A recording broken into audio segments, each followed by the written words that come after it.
Começa agora o Norte Investigação. Eu sou o jornalista Cardinô. No programa de hoje, você acompanha novas denúncias envolvendo a Secretaria de Saúde do Estado de Roraima. O órgão é administrado por Cecília Lorenzon. A atual secretária é alvo de denúncias que indicam o favorecimento de empresas em processos licitatórios.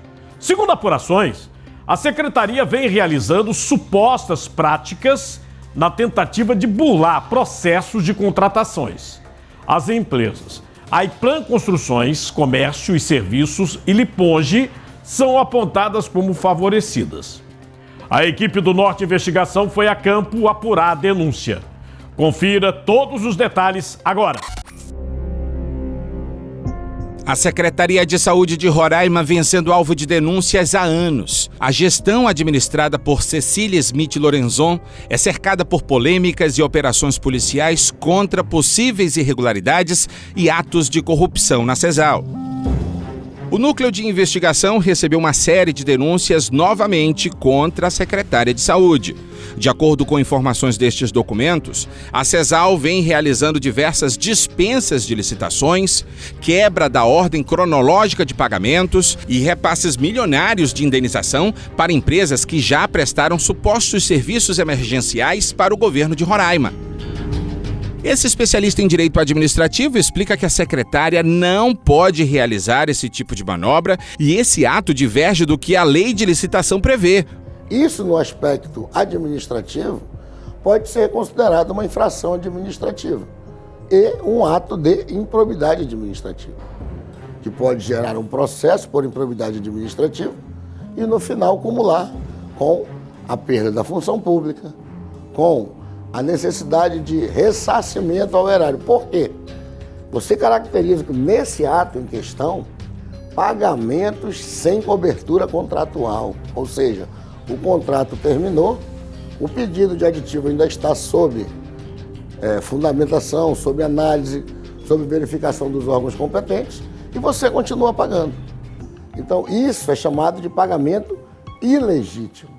E o pagamento ilegítimo é uma lesão aos cofres públicos. Este documento, emitido pela própria Secretaria de Saúde, mostra que as empresas Aiplan Construções, Comércio e Serviços e Liponge vêm sendo supostamente beneficiada através de pagamentos milionários de indenização.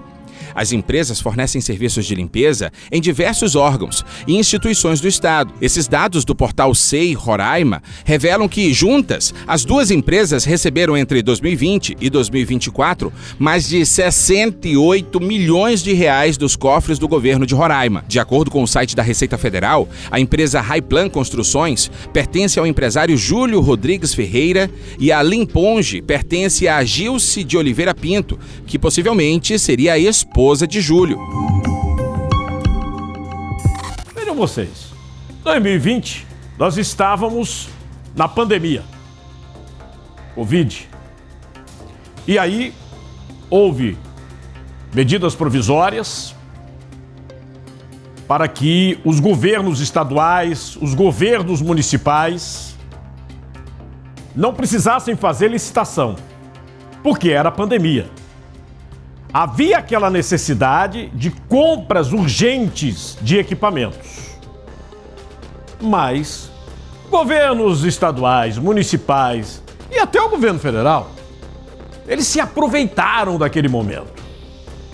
Chutaram o pau da barraca. Começaram a fazer compras, muitas delas desnecessárias, muitas das compras superfaturadas. Algumas compras foram feitas, o dinheiro foi pago e o produto não foi recebido. Isso aconteceu em municípios, estados e até no governo federal. O problema, gente, é que o dinheiro que foi gasto é dinheiro do povo brasileiro. Esse país é rico. Nós estamos com mais de 3 trilhões de impostos arrecadados nesse momento. Segundo o próprio ministro da Fazenda, é a maior arrecadação do século.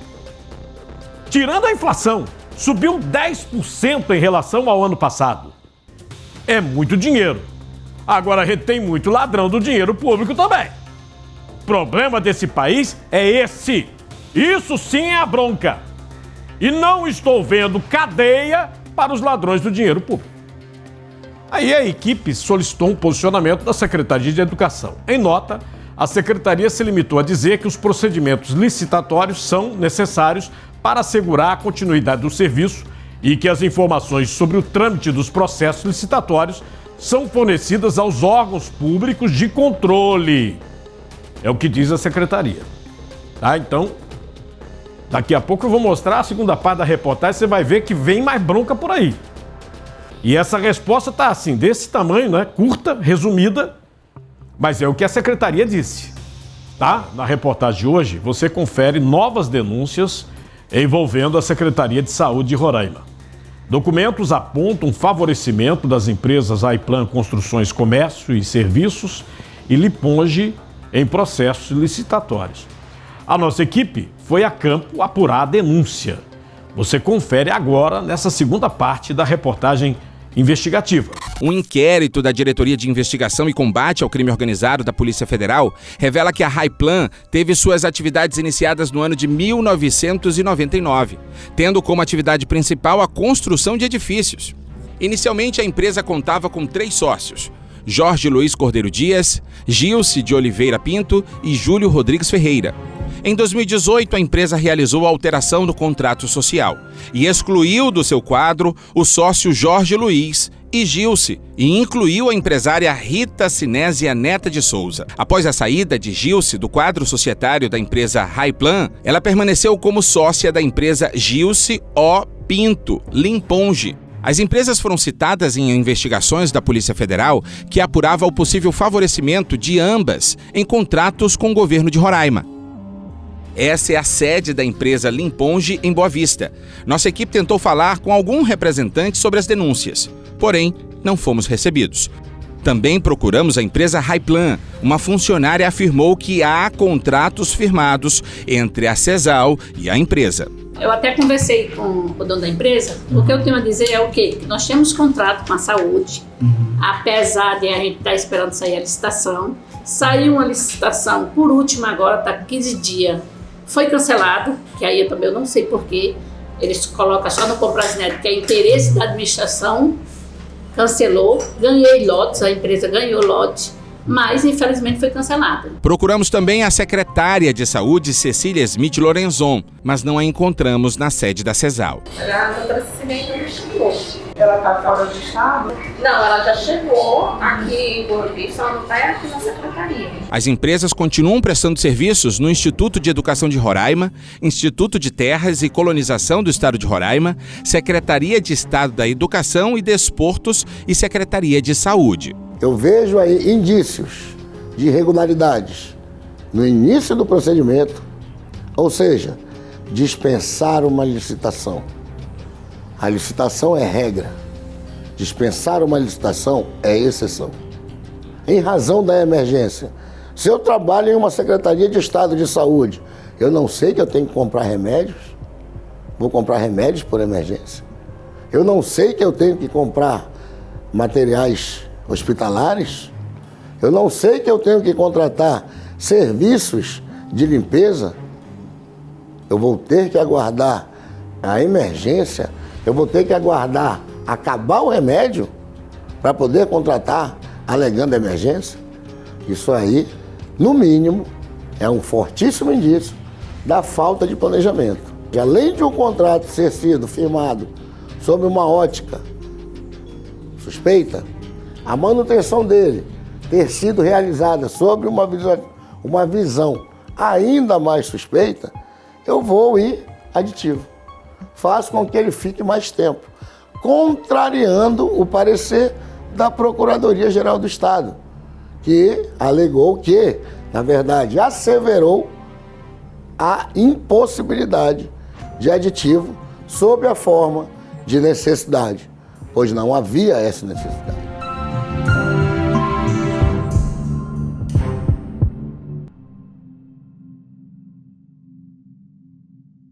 Meus amigos, a Procuradoria, e eu estou falando da Procuradoria do Estado, diz, olha, não faça não, Secretaria de Saúde. A Controladoria diz, Secretaria de Saúde, não faça não. E você tem aí, pelas operações da Polícia Federal, você tem verba que é federal. É Ministério Público Federal. Se você entrar lá no Ministério Público Federal, inclusive no Tribunal de Contas da União ou Controladoria Geral da União, tem a listagem de empresas que o gestor público não deve fazer negócio. Aí por que a insistência? Se você tem pareceres dizendo, olha, o seguinte, governo, não compre a essa empresa, não faça negócio com essa empresa porque tem problema. Aí insiste. Agora, as imagens e os documentos elucidam tudo. É uma empresa do lado da outra, empresa de parente, marido e esposa. Bom, se você quer errar, se você quer atropelar, você quer. O grande problema desse país é que os processos eles se arrastam. Esse negócio vem desde a pandemia. Se você me achar um preso que roubou dinheiro na pandemia, todo o Brasil, me dê um. Ué, não tem? Ué, não tem. Roubaram ou não roubaram? Mas não tem ninguém na cadeia.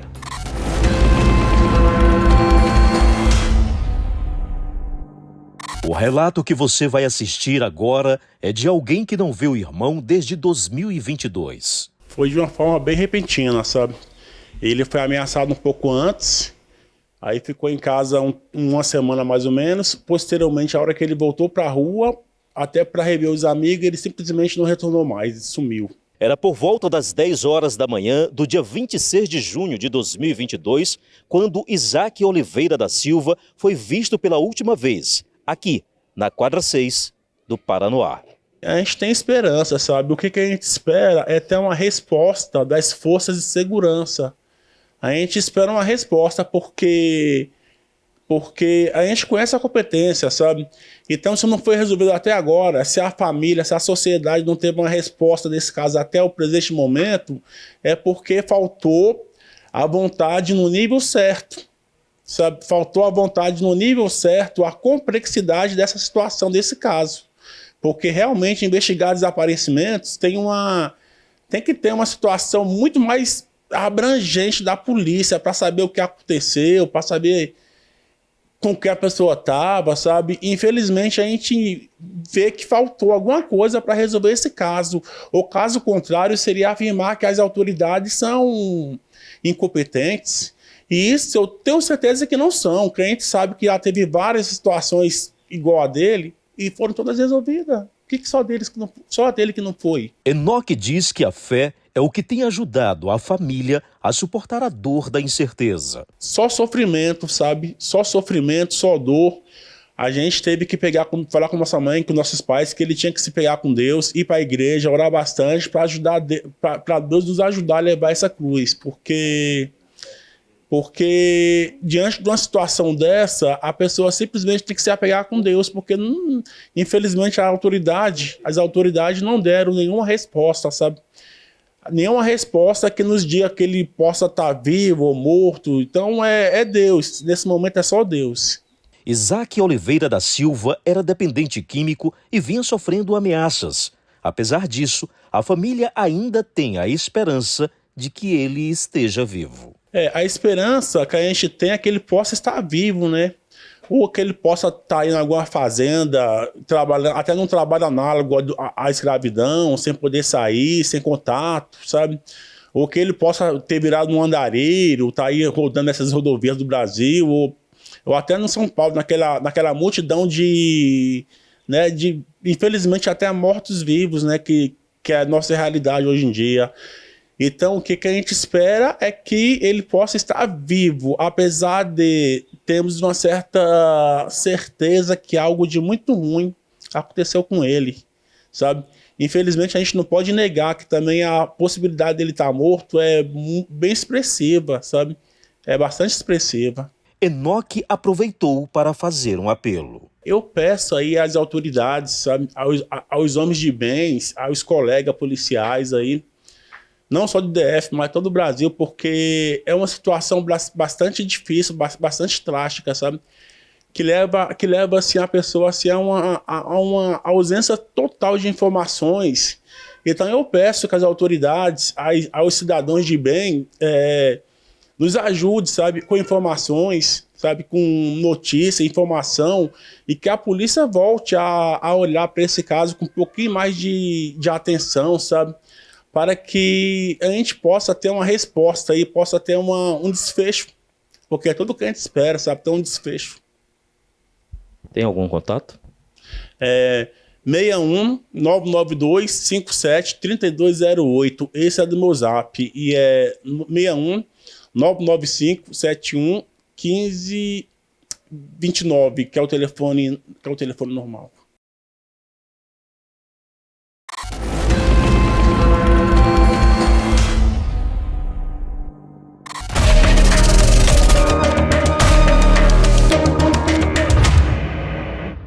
Aqui em Roraima, os destaques da semana são os buracos na estrada de acesso a um dos pontos turísticos mais visitados aqui da região e mais um familiar do governador Antônio Denário sendo investigado, dessa vez por tráfico de drogas. A infraestrutura precária do turismo em Roraima anda chamando a atenção da população. O acesso à Serra do Tepequém, em Amajari, possui buracos na estrada. Mesmo sendo um dos pontos turísticos mais visitados do estado, não se vê investimentos no setor. Porém, no ramo dos agronegócios, produtores rurais conseguem isenção de impostos em combustíveis e insumos. Coincidência ou não, este é o setor que o governador Antônio Denário também possui empreendimentos. Facilidades essas que não são vistas na educação e nem na saúde dentro da coleção de escândalos de corrupção e mortes na saúde pública em Roraima, como a morte de bebês na maternidade recém-inaugurada por falta de oxigênio. Como se não bastasse todo esse caos, o que também chama a atenção dos roraimenses são os escândalos frequentes envolvendo a família do governador de Roraima. Nesta semana, o Ministério Público de Roraima ofereceu denúncia em desfavor de Fabrício de Souza Almeida, sobrinho do governador, por tráfico de drogas. Enquanto isso, o roraimense segue sofrendo com o descaso público e sem saber qual será o futuro aqui do estado. Agora nós vamos para o Amazonas saber os destaques de lá.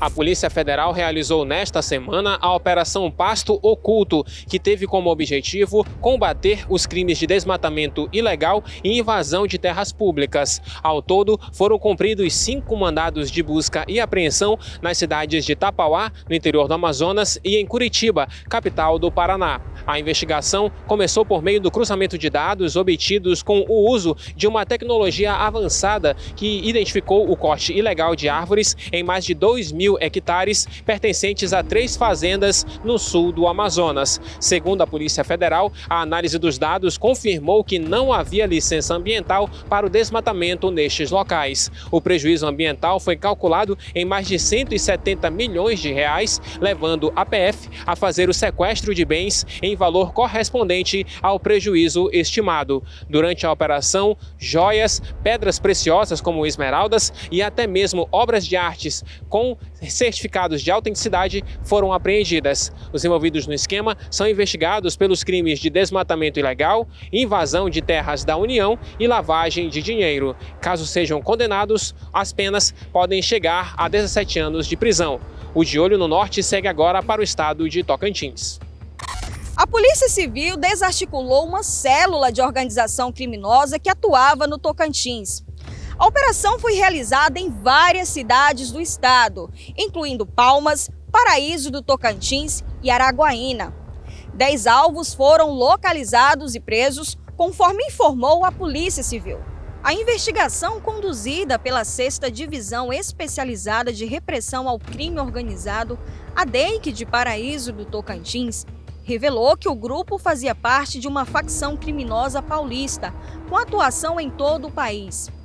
A célula era responsável pelo gerenciamento de pontos de venda de drogas em várias regiões do Tocantins.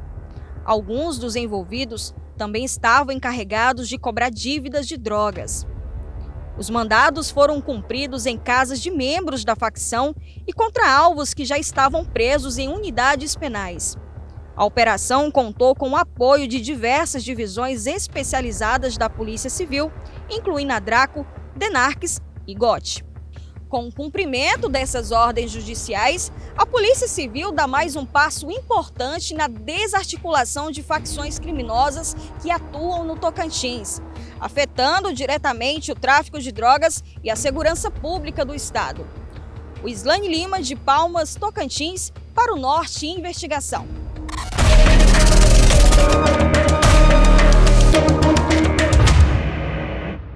Você que nos acompanha no Norte Investigação, muito obrigado por sua audiência. Você da região norte de todo o Brasil, mande sua denúncia, sua sugestão. Olha o nosso WhatsApp, 92992972401. Na próxima semana estaremos de volta, hein? Sempre nos acompanhe pelas redes sociais, portalnorte.com.br, pela Rádio Norte FM. Muito obrigado.